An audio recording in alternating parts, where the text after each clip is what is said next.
नमस्कार सगळ्यांना। तर आज आहे आपला डे 26 ऑफ 30 डेज चॅलेंज। सर्वात आधी मी इथे जेल पॉलिश अप्लाय करून क्युअर करून घेतलेली आहे।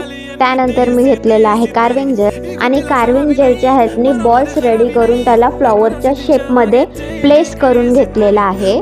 त्यानंतर एका सिलिकॉन टूलच्या हेल्पने मी इथे फ्लॉवर रेडी करून घेते आहे। त्यानंतर मी परत 2 कार्विंग जेलचे बॉल्स घेतलेले आहे आणि त्यांना फ्लॉवरच्या साइडनी प्लेस केलेला आहे। त्यानंतर सिलिकॉन टूलच्या हेल्पनी बाहेरच्या बाजूला ड्रॅग करून घेतलेले आहे जेणेकरून ते लीफच्या शेपमध्ये बनतील। आणि त्यानंतर मी घेतलेला आहे स्टोन आणि फ्लॉवरच्या सेंटरमध्ये स्टिक करून घेतलेला आहे। त्यानंतर मी घेतलेला आहे टॉप कोट आणि टॉप कोटला फ्लॉवरला सोडून बाकी नेलवरती अप्लाय करून घेते आहे।